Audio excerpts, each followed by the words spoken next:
सूरदास के पद क्षितिज पद्य खंड का यानी कि हमारे काव्य खंड का पहला चैप्टर है, पहली कविता है। कविता नहीं बोलेंगे, हमारी एक ये पद्य ही है। तो इस काव्य को हम लोग शुरू करते हैं। सूरदास का पद 1। तो पहले मैं बता देता हूँ कि यहाँ पे एक हमारे सूरदास जी जो हैं हमारे कवि हैं, बहुत ही पुराने हैं, हम सब जानते हैं।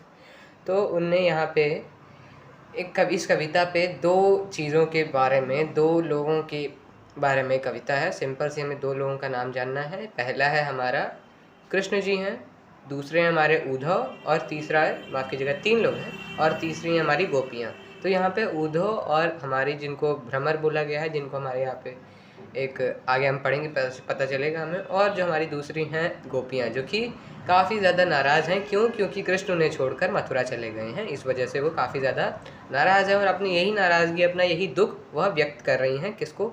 उद्धव के सामने। तो हम सीधे सीधे आगे बढ़ते हैं।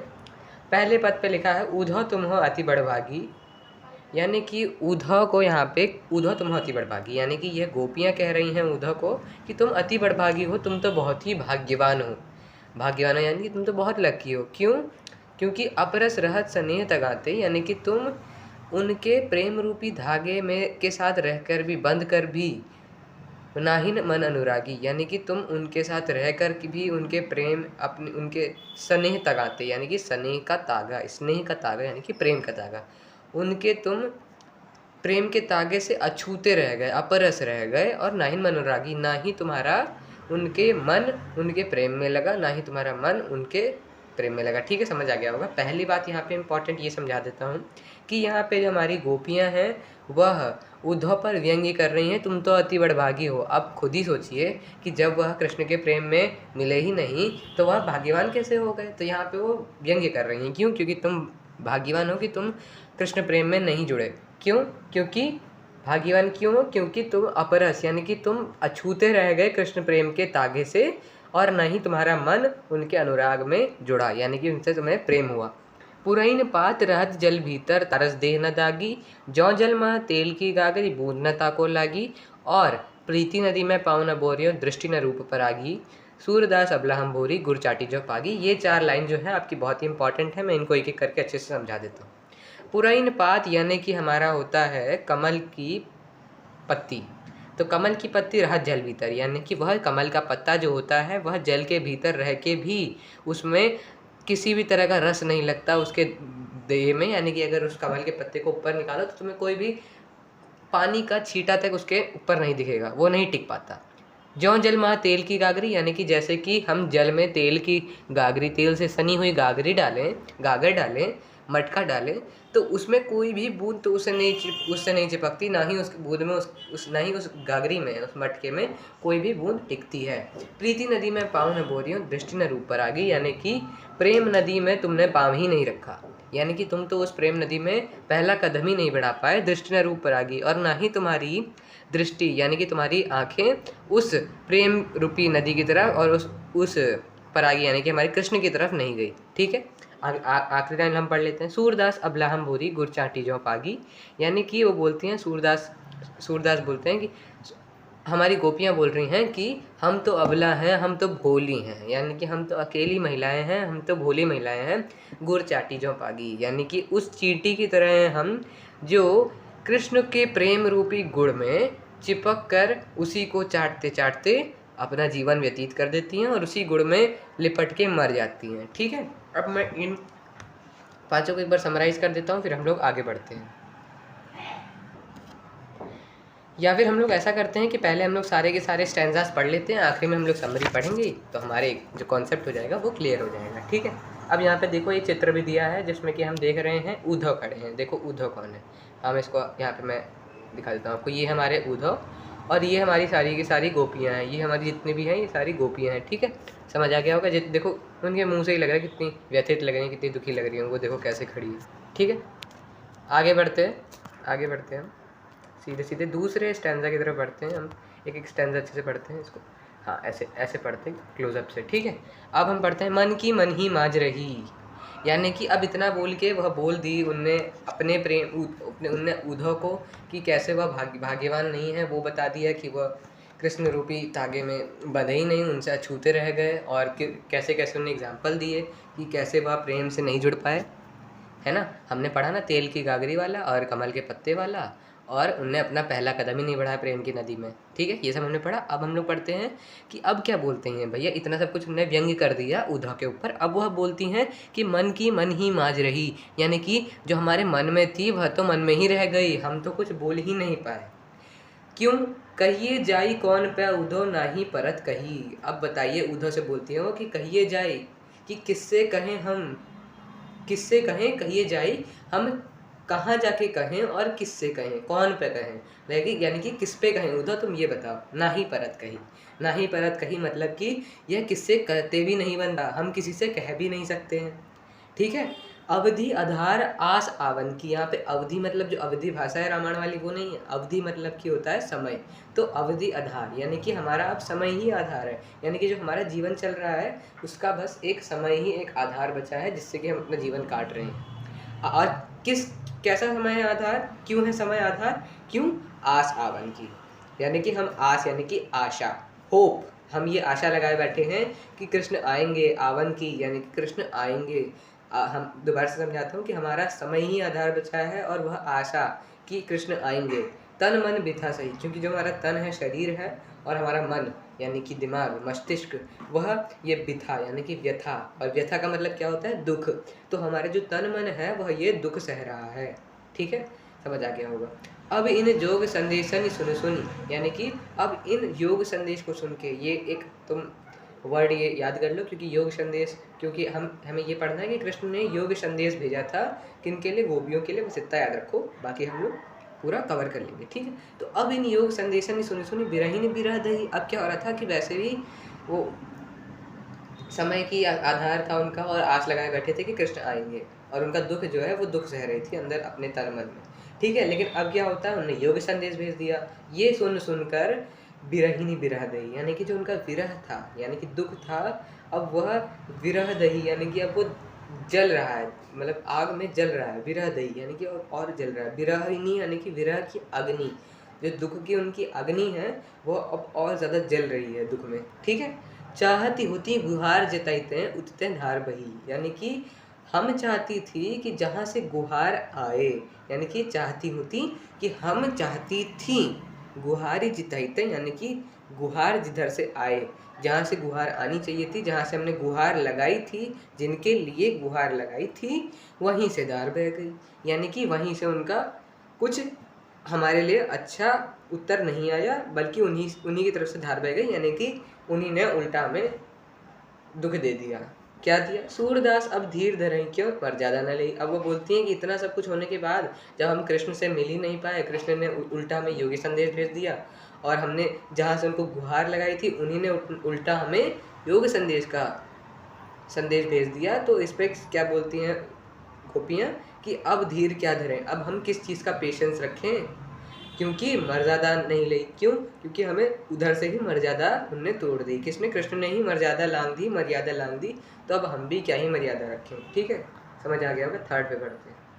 लास्ट में हम लोग एक बार समराइज करेंगे चारों के चार यहाँ पे स्टैंजास को। अब हम लोग पढ़ लेते हैं थर्ड स्टैंजा, ये भी काफ़ी इंपॉर्टेंट है। हमारे हरी हारिल की लकड़ी। ठीक है, हमारे हरी हारिल की लकड़ी यानी कि हारिल की लकड़ी होती है, एक हारिल नाम का एक पक्षी होता है। ठीक है, और वह हारिल जब भी उड़ता है वह पक्षी, तो अपने साथ साथ एक लकड़ी लिए हमेशा उड़ता है। तो यहाँ पे क्या बोल रखा है कि हारिल जैसे कि लकड़ी को कभी नहीं छोड़ता उड़ते समय, वैसे ही हमारे लिए भी हरि जो हैं, हमारे कृष्ण जी हैं, वह हारिल की लकड़ी के समान है, जिसको हम कभी नहीं छोड़ना चाहते, जो हमारे साथ हमेशा रहते हैं। क्यों, कैसे रहते हैं हमेशा। अब उनने बोला ना हमारे हरे हारिल की लकड़ी, जैसे कि ऐसे लिख सकते हैं, जैसे कि हारिल की लकड़ी, यानी कि हारिल के लिए लकड़ी उसका जीवन का आधार है, वह हमेशा लकड़ी को लेके चलता है, वैसे ही हमारे लिए भी कृष्ण ही हमारे जीवन का आधार है। हमारे कृष्ण ही हमारे जीवन में हमेशा हमारे मन मस्तिष्क में रहेंगे।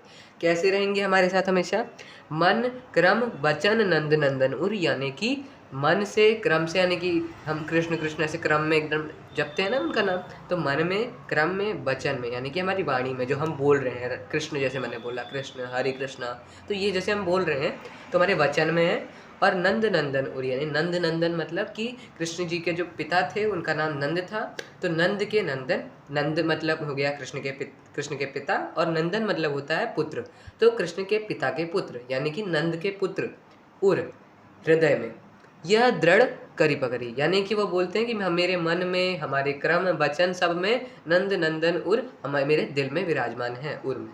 ठीक है, यह दृढ़ करी पकड़ी, और यही दृढ़ निश्चय करके, यही मैंने हमें पक्का करके उनको पकड़ रखा है, किसको, कृष्ण को। जागत सोवत स्वप्न दिवस निसी, यानी कि जागते हुए, सोते हुए, सपनों में और दिन के समय में भी, निसी यानी कि हमेशा, नैतिक यानी कि हमेशा, लगातार। ठीक है, मतलब जैसे किसी चीज़ की आदत होती है ना, तो हम बोलते हैं निसी दिन कर रहे हैं, हर रोज़ कर रहे हैं, तो वैसे ही जागते हुए, सोते हुए, सपने में, दिन में, हर समय कान कान जगदी, यानी कि मैं कान्हा कान्हे के ही नाम का जपन कर रही हूँ, कान्हा कान्हा ही बार बार जप रही हूँ। सुनत जोग लागत है ऐसो जौ कड़वी ककड़ी। ठीक है, अब क्या बोलती हैं कि योग संदेशा जब हमने सुना है तो ये हमारे लिए कड़वी ककड़ी के समान है, यानी कि अब कड़वी ककड़ी के समान क्यों बोला है, क्योंकि जो उनका कृष्ण प्रेम है और जो उनका कृष्ण से लगाव था, जब कृष्ण उनके पास थे तो वह बहुत ही एक मीठा, एक मधुर उनके लिए था, क्योंकि बहुत ही मीठा और मधुर था और उनके लिए बहुत ही अच्छी चीज़ थी, उनकी वो खुशी प्रदान करती थी। लेकिन अब क्या हो गया है कि वो कृष्ण चले गए हैं और उन्हें योग संदेश भेज दिया है, तो इसकी वजह से उनको ये कड़वी ककड़ी के समान लग रहा है, यानी कि बहुत ही बुरा और ये कड़वा लग रहा है। ठीक है, सूत व्याधि हमको ले आए देखी सुनी न करी, यानी कि ये तो ये सूत व्याधि यानी कि ये तो हमारे लिए एक व्याधि का अर्थ होता है बीमारी, तो यानी कि ये तो हमारे लिए एक तरह की बीमारी है, जो योग संदेश हमने दिया है ना, योग संदेश हमारे लिए ये बीमारी है, ये इनको, ये हमें क्यों पकड़ा दिया इनने, देखी सुनी ना करी, ये हमने ना कभी देखा ना सुना ना इसको करा, यानी कि योग संदेश को हमने कभी भी ना योग इस तरह का कोई किया। यह तो सूरत नहीं ले सौंपो जिनके मन चकरी, यानी कि पहले तो बोलती हैं कि ये तो बीमारी है, ये कैसे, ये तो हमारे लिए बीमारी है, इसकी हमें कोई ज़रूरत नहीं है, और वो बोलती हैं कि ये तो उनको सौंपो, ये जो योग संदेश है ये तो उनको दो जिनके मन चक्री, यानी कि जिनके मन चंचल हैं। और वो ऐसा क्यों बोलती हैं, क्योंकि वो तो ऑलरेडी कृष्ण को अपने मन में धारण कर चुकी हैं, वो कृष्ण उनके मन का मन चंचल नहीं है, वो तो कृष्ण के नाम का हमेशा जपन करती रहती हैं, हमेशा उनके दिमाग में कृष्ण रहते हैं, उनकी जो जीवन है वो तो काफ़ी बढ़िया चल रहा है। लेकिन यह जो योग संदेश है यह उनको देना चाहिए जिनके मन चंचल हैं, जिनके मन चक्री के समान घूमते रहते हैं। अब हमारा ये लास्ट स्टैंजा है, हरी है मुझे लगता है कि जिस हिसाब से मैंने आप लोगों को समझाया है तो ये काफ़ी इजी लग रहा होगा, लेकिन अभी अगर जिसको भी डाउट है ना थोड़ा सा भी कहीं पे, तो उसके लिए हम लोग क्या करेंगे कि इसको अभी हम लोग एक बार और हम लोग इसको समराइज करके हम लोग अच्छे से पढ़ लेंगे। ठीक है, आगे बढ़ते हैं। हरि है राजनीति पढ़ी है। अब वह क्या बोलती हैं कि जो हमारे हरि हैं ना कृष्ण जी, ये इनने राजनीति पढ़ ली है, इनने अब ये पॉलिटिक्स में घुस गए। अब देखो अगर हम किसी की भी बात करते हैं ये पॉलिटिक्स में चला गया है, तो जो भी हम पॉलिटिशियन को देखते हैं तो एक उसकी बुरी नज़र से नहीं देखते हैं कि पॉलिटिक्स में है तो करप्शन में होगा और कहीं ना कहीं बुरा रहा होगा, अंदर का हमें क्या पता है। हम हमेशा एक अच्छे इंसान के नज़रिए से किसी भी राजनीति वाले को नहीं देखते। तो इसलिए आप क्या बोल रहे हो कि कृष्ण ने तो अब राजनीति पढ़ ली है, काफ़ी चालाक हो गए हैं। समझी बात कहत मधुकर के समाचार सब पाए। अब क्या बोलते हैं, मधुकर किसको बोला गया है, मैंने पहले ही बताया था कि भौरा कौन है, उद्धव है। भौरा जो है वो संदेशा लाया है किसके लिए, एक तरह से ये भी बोला गया है यहाँ पे कि भौरा जो है हमारा वह ये संदेशा लाया है। अब क्या होता है कि समझी बात कहत मधुकर के, यानी कि ये सब समझकर मधुकर जो होता है भौरा, उद्धव कहते हैं, समाचार सब पाए। और ये जब सब कुछ समझकर जो उद्धव होते हैं वो यहाँ गोपियों के पास आते हैं और समाचार लाते हैं, और जो जितनी भी गोपियाँ होती हैं वह समाचार सब पाती हैं कि क्या क्या है भैया, योग संदेश हम लोगों ने कृष्ण ने भेजा है और अभी वो वापस नहीं आ रहे हैं, मथुरा में वो हैं, ये सब सुनती हैं वो। एक अति चतुर होते पहले ही अब गुरु ग्रंथ पठाए। अब वह क्या बोलती हैं कि ये तो पहले से ही इतने चतुर थे, अति चतुर होते हैं पहले ही, यानी कि पहले से ही इतने चतुर थे और अब तो इन्होंने गुरु ग्रंथ पढ़ लिया है, यानी कि अब तो इन्होंने काफ़ी ग्रंथ, अलग अलग तरह की किताबें पढ़ ली हैं, वेद वेदांत पढ़ लिए हैं। बड़ी बुद्धि जानी जो उनकी जोग संदेश पठाए, और वह अपने को बड़ा बुद्धिमान समझ रहे हैं। बड़ी बुद्धि जानी यानी कि वह समझ रहे हैं मैं तो बहुत ही चतुर, मैं तो बहुत ही बुद्धिमान हूँ। और जो उनकी योग संदेश पठाए, जो कि हमें अब योगी संदेश दे रहे हैं, हमें योग संदेश पढ़ा रहे हैं। उद्धव भले लोग आगे के परहित डोलत धाए। अब वह क्या बोलती हैं कि उद्धव भले लोग आगे के, यानी कि उद्धव पहले के लोग ही बहुत अच्छे थे, कैसे? परहित डोलत धाय, यानी कि दूसरों के हित के लिए। परहित यानी कि दूसरों के हित के लिए, दूसरों के उपकार के लिए, दूसरों का भला करने के लिए जगह जगह डोलते रहते थे, जगह जगह घूमते फिरते थे कि इसका कैसे भला हो जाए। तो बोलते हैं कि पहले के लोग ज़्यादा अच्छे थे क्योंकि दूसरों के हित के लिए डोलते फिरते थे इधर उधर। अब अपने मन फेर पाई हैं चलत जो होते चुराए। अब वो बोलती हैं कि हम अब अपना मन वापस, हमें अपना मन पाना होगा जो कि चलते फिरते हमारे कृष्ण जी ने चुरा लिया था। ठीक है, अब क्या बोलती हैं गोपियाँ कि अब जो हमारा मन चुरा लिया था कृष्ण ने, वो हमें दोबारा से फिर से पाना होगा। ते क्यों अनीति करे आपुन, जे और अनीति छुड़ाए। अब वो बोलते हैं कि अब वो अनीति कर रहा है, वो क्यों अनीति कर रहा है हमारे साथ, जो कि पहले जो अनीति करते थे उनको छुड़ाते थे और नीति के मार्ग पे चलते थे, अब वही क्यों हमारे साथ अनीति कर रहे हैं, वो ऐसा बोल रही हैं। ठीक है, लास्ट लाइन है इस पूरे काव्य की, राज धर्म तो यह सूर जो प्रजा न जाई सताए। ये इंपॉर्टेंट क्वेश्चन भी बनता है कि असली राजा का कर्तव्य क्या होता है कि जो अपनी प्रजा को ना सताए, क्योंकि यहाँ पे क्या बोल रहे हैं कि कृष्ण ने हमें सताया है, कृष्ण ने हमारे साथ अनीति करी है, कृष्ण हमें छोड़ के चले गए हैं और उल्टा योग्य संदेश भेजा है ना। तो यही चीज़ हमारे यहाँ पे बोल रही हैं कि राजधर्म, यानी कि राजा का मेन धर्म क्या होता है, उसका क्या कर्तव्य होता है कि वह अपनी प्रजा को ना सताए, हमेशा उसके हित के लिए कार्य करे। अब होप करता हूँ कि बहुत ही अच्छे से ये पूरी की पूरी 4 पद की हमारी ये काव्य है जो कि आप लोगों को अच्छे से समझ आ गया होगा, जो भी डिफ़िकल्ट लग रहा होगा। लेकिन एक और बार हम लोग इसकी समरी देख लेते हैं, यानी समरी नहीं देखेंगे, इसको मैं खुद से अभी इन 4 पद को एक और बार पढ़ के आप लोगों के सामने अभी समराइज़ कर दे रहा हूँ। उसके बाद हम लोग थोड़े से Q&A इसके देख लेंगे, जिसको आप आसानी से कर लेंगे इतनी सारा पढ़ने के बाद। तो पहले पद से शुरू करते हैं कि देखिए, मैं अब ये पढ़ने नहीं वाला हूँ, दोबारा से मैं इनको पढ़ूंगा नहीं, सिर्फ आपके लिए समराइज कर रहा हूँ। तो यहाँ पे क्या होता है कि जो हमारी गोपियाँ हैं वह उद्धव से कह रही हैं, जिसको मैंने पहले ही बताया है कि उद्धव जो हैं वो कृष्ण से संदेश लाए हुए हैं। ठीक है, अब हम शुरू करते हैं अपनी समरी कि उद्धव जो हैं वो, ये मैं एक और बार बता देता हूँ कि उद्धव जो है ना वह एक तद्भव शब्द है, लेकिन हमारा जो उद्धव लिखते हैं हम दा आधा आधा धा, और या फिर हम लिख सकते हैं कि दा उसमें आधा धा की मात्रा और वाह, तो ये जो हमारा उद्धव होता है वो हमारा तत्सम शब्द है। तो यहाँ पे गोपियाँ उद्धव को भाग्यवान कह रही हैं, उद्धव पे व्यंग्य करते हुए उद्धव को भाग्यवान कह रही हैं। और क्यों कर रही हैं? क्योंकि वह कृष्ण के साथ रहकर भी उनके प्रेम रूपी धागे से अछूते रह गए, उनके प्रेम से अछूते रह गए, उनको कृष्ण से प्रेम नहीं हुआ। क्यों? क्योंकि वो किस प्रकार, वो क्या एग्जाम्पल्स देती हैं कि जिस हिसाब से कमल का पत्ता जल के भीतर रहकर भी जल से अछूता रहता है, उसमें जल का कोई दाग नहीं लगता है, और जिस हिसाब से तेल की गागरी जो होती है, तेल का मटका या गागर, उसको अगर हम पानी में डालें और निकालें तब भी उसमें जल का कोई प्रभाव नहीं पड़ता है। और ये हो गया हमारे एग्जाम्पल्स। और क्या होता है कि जो हमारे उद्धव हैं उनने इस प्रेम की नदी में, कृष्ण रूपी प्रेम की नदी में, उनने अपना पहला कदम ही नहीं बढ़ाया है, उनने अपना पाँव ही नहीं रखा है, और ना ही उनने अपनी दृष्टि कृष्ण की तरफ बढ़ाई है उस नज़रिए से, प्यार के नज़रिए से। इसलिए जो हमारे उद्धव हैं वह कृष्ण के प्रेम से अछूते रह गए हैं। ठीक है, और हमारा क्या है कि सूरदास बोलते हैं कि गोपियाँ कह रही हैं कि हम तो अबला हैं, हम तो अकेली महिलाएं हैं, गोपियाँ हैं, और हम इतनी भोली भाली महिलाएं हैं कि हम उस चींटी के समान हैं जो कृष्ण रूपी प्रेम, यानी कि कृष्ण के प्रेम रूपी, क्या कृष्ण का प्रेम क्या है? गुड़, गुड़ मान लो, और चींटी क्या है? हमारी गोपियाँ। तो वह चींटी गोपियाँ हमारी उस कृष्ण रूपी गुड़, उस कृष्ण प्रेम रूपी गुड़ में चिपक कर, उसी में लिपट कर, उसी में अपना जीवन व्यतीत करके उसमें मर जाना चाहती हैं। ठीक है, फर्स्ट हो गया क्लियर। अब सेकंड पे बढ़ते हैं हम लोग। सेकंड हमारा क्या कह रहा है कि नहीं, मैंने बोला था ना कि हम लोग ऐसे ही समझेंगे। तो देखो क्या होता है कि अब जो होता है, गोपियाँ कहती हैं कि जो हमारी मन में थी वह तो मन में ही रह गई, हम, और ये जो हमारी बात है, जो हमारा दुख है, वह किसी से कहते भी नहीं बनता, और ना ही हम किससे कहें, कोई ऐसा कहने वाला भी नहीं है। अब वह बोलती हैं कि हमारे लिए तो अब समय ही आधार है जीवन काटन का, और हमारा जो आशा है कि कृष्ण आएंगे यही हमारे मन में है, और इसी की वजह, इसी जैसे जैसे समय बढ़ रहा है हमारे जो तन और मन की दुख है वह भी बढ़ता जा रहा है, और ऊपर से अब कृष्ण ने योग संदेश भेज दिया है, जिसकी वजह से हमारी जो विरहाग्नि है, जो दुख की अग्नि है, वह और ज़्यादा दुख की वजह से बढ़ती जा रही है और ज़्यादा जल रही है। अब वह क्या बोलती हैं कि हमने चाहा था जहाँ से गुहार आएगी वहीं से हमें योग संदेश मिल गया है, इसकी वजह से हम और ज़्यादा दुखी हो गई हैं। और फिर लास्ट में बोलती हैं इतना सब होने के बाद कि अब हम क्यों धीर रखें, अब हम क्यों रुकें, जब उनने ही मर्यादा नहीं जब कृष्ण ने ही मर्यादा नहीं रखी, जब उनने ही मर्यादा को लांघ दिया। थर्ड स्टैंजा, हमारे हरि हारिल की लकड़ी।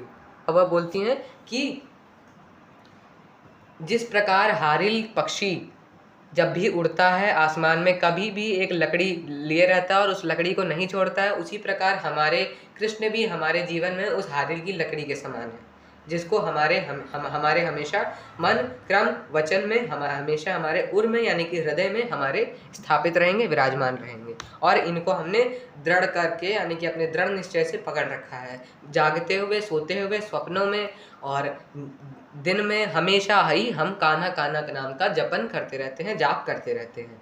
और अब इस योग संदेश को सुनकर हमें ऐसा लगता है जैसे कि हमें कोई कड़वी ककड़ी पकड़ा दी हो, इतना ज़्यादा हमें इस बात का कड़वाहट और दुख महसूस होता है। ठीक है, और फिर गोपियाँ कहती हैं कि हमें ये कैसी बीमारी पकड़ा दी है कृष्ण जी ने, ये तो ना हमने कभी देखी ना सुनी, कभी इसको करा योग।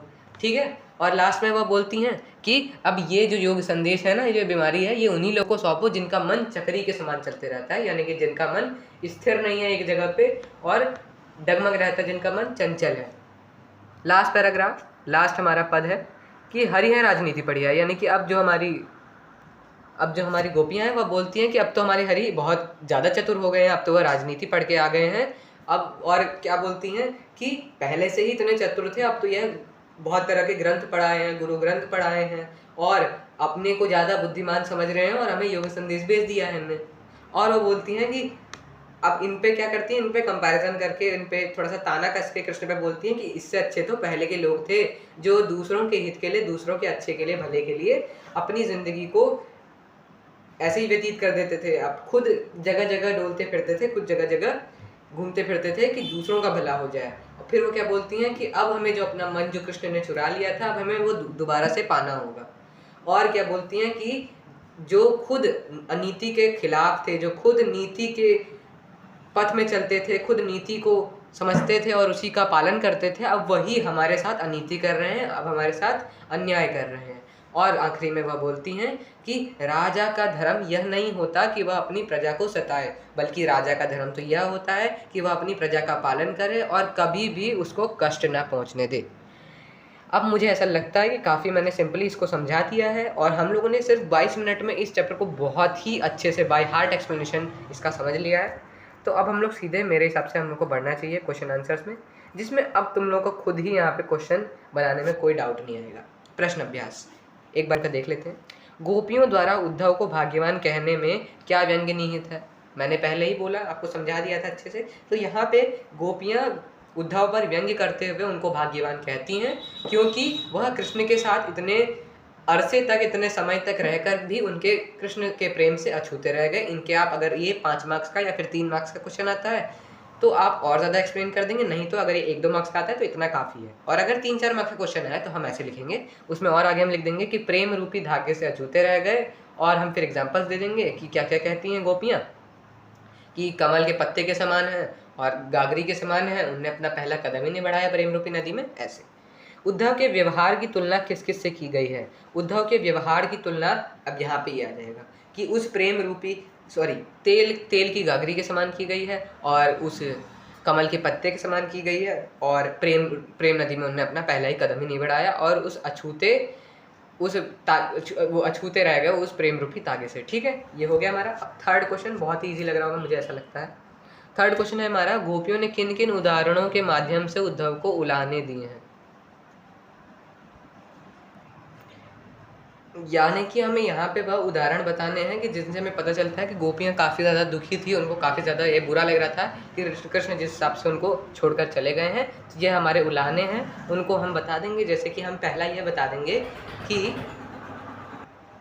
हम गोपियाँ जो हैं वह तो बहुत ही अबला और हमारी भोली गोपियाँ हैं, जो कि उस चींटी के समान हैं, जो कि कृष्ण रूपी गुड़ में फंसकर लिपटकर उसी में जीवन व्यतीत करके मर जाना चाहती हैं या फिर मर जाएंगी। ठीक है, और हम बता देंगे कि हमारे जो मन में थी वह तो मन में ही रह गई, और क्या कि वो किसी से कहते भी नहीं बनता, और हमारी अब यह समय ही आधार है और यही हमारी आशा है कि वह कृष्ण वापस आएंगे, और इसी विरह में हम रह रहकर और इस योग संदेश को सुनकर हम और ज़्यादा दुखी हो जा रहे हैं। और हमारा क्या था कि कृष्ण ने हमारे साथ अनीति करी है, जो कि खुद ही पहले नीति के पालक थे। ठीक है, ये सब हम लिख देंगे। अब आगे बढ़ते हैं हम लोग। उद्धव द्वारा किए गए योग के संदेश ने गोपियों की विरहाग्नि में घी का काम कैसे किया? उद्धव द्वारा दिए गए योग के संदेश में गोपियों की विरहाग्नि में घी का काम ऐसे किया कि पहले से ही गोपियां इस संदेश को सुनकर कि कृष्ण मथुरा जा चुके हैं, गोपियों को छोड़कर चले जा चुके हैं और अभी नहीं आ रहे हैं, काफ़ी दिन हो गए उनको आए हुए, यह सुन के काफ़ी ज़्यादा व्यथित थी। और इसके बाद उनने उल्टा योग संदेश भेज दिया। इसको सुनकर उनको और ज़्यादा उनकी विरहाग्नि बढ़ गई। ठीक है, समझ आ गया होगा। मर्यादा न लही के माध्यम से कौन सी मर्यादा न रहने की बात की जा रही है? इसका मतलब ये है कि जिस हिसाब से गोपियों और कृष्ण के बीच में जो प्रेम था और गोपियों का ऐसा मानना था कि हमारे बीच में एक ऐसा वो निस्वार्थ प्रेम था कि ना हमें कृष्ण छोड़ के जाते और ना ही हम उनको छोड़ के जाते, हम दोनों का ही ऐसा प्रेम था। लेकिन इस प्रेम की मर्यादा को हमारे कृष्ण जी ने लांघ दिया। कृष्ण के प्रति अपने अनन्य प्रेम को गोपियों ने किस प्रकार अभिव्यक्त किया है? ये बहुत ही ईजी है, क्योंकि देखो अब पहला वही एग्जाम्पल आ जाएगा कि उलाहने जो दिए, वही एक और एग्जाम्पल आ जाएगा कि पहले की चींटी के समान है, जो कि कृष्ण प्रेम रूपी गुड़ में रहकर लिपट कर मर जाती हैं। और हमारा हो जाएगा कि अब तो हमारा समय ही याद आ रहा है, हम कृष्ण के लिए अभी आशा में ही यही अपना जीवन व्यतीत करना चाहते हैं। और हमारा कि हमारे हरि जो है वो हारिल की लकड़ी के समान है। ठीक है, हमारे लिए जो हरि हैं वह तो उस हारिल की लकड़ी के समान है, ये हो जाएगा। और कि अनीति करने वाला जो हमारा एग्जाम्पल है कि अब अनीति कर रहे हैं, हमारे साथ ही नीति कर रहे हैं, ये सब एग्जाम्पल हो जाएंगे। गोपियों ने उद्धव से योग की शिक्षा कैसे लोगों को देने की बात कही है? बहुत ही ईजी है कि जिनके मन चक्री के समान घूम रहे हैं, जिनके मन चंचल है। प्रस्तुत पदों के आधार पर गोपियों का योग साधना के प्रति दृष्टिकोण स्पष्ट करें। गोपियों के अनुसार जो योग साधना है वह उस बीमारी के समान है जिनके बारे में ना उनने कभी सुना, ना देखा, कभी पढ़ा। तो इसको हम लोग, अगर ये 1 मार्क्स का आता है, 2 मार्क्स का आता है तो ऐसे लिख सकते हैं, लेकिन अगर ये 3 मार्क्स का आता है तो हम ये भी इसमें लिख देंगे कि गोपियाँ कहती हैं कि वह ऐसे लोगों को दे देना चाहिए कि जिनका मन चक्री के समान है, चंचल मन है। ठीक है, ये भी लिख सकते हैं हम लोग। गोपियों के अनुसार राजा का धर्म क्या होना चाहिए? लास्ट लाइन में हमने पढ़ा था, गोपियों के अनुसार राजा का धर्म यही होना चाहिए कि वह अपना प्रजा का पालन करे और उनको बिल्कुल भी कष्ट न पहुंचाए। गोपियों को कृष्ण में ऐसे कौन से परिवर्तन दिखाई दिए जिनके कारण वे अपना मन वापस पा लेने कहती हैं? कृष्ण में ऐसे क्या परिवर्तन दिखाई दिए कि कृष्ण ने अब अपनी मर्यादा लांघ दी है और कृष्ण ने जो उनके बीच में निस्वार्थ प्रेम का भाव था वह अब टूट चुका है। और जो हमारे कृष्ण थे वह अब वो गोपियों के साथ ही यह अनीति कर रहे हैं कि और मथुरा चले गए हैं, उनसे दूर चले गए हैं और इतना सब होने के बाद भी उनने हमें योग संदेश भेज दिया है। ठीक है, ये सब चीज़ें जो हैं उनकी वजह से अब वो अपना मन वापस लेने को बात कह रही हैं।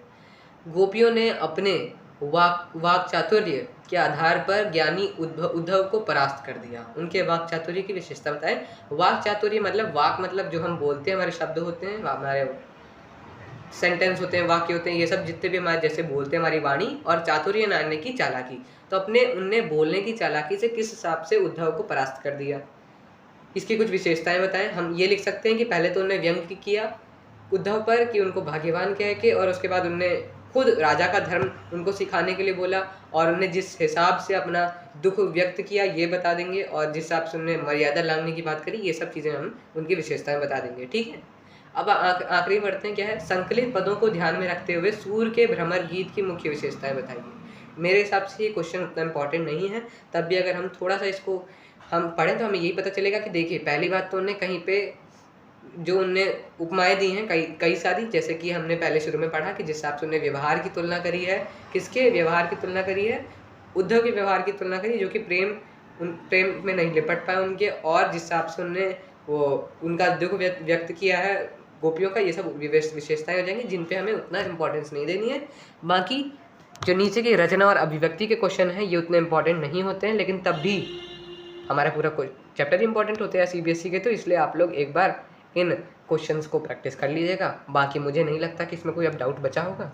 तो आज की वीडियो इतनी ही थी, बाकी थैंक्स फॉर वॉचिंग।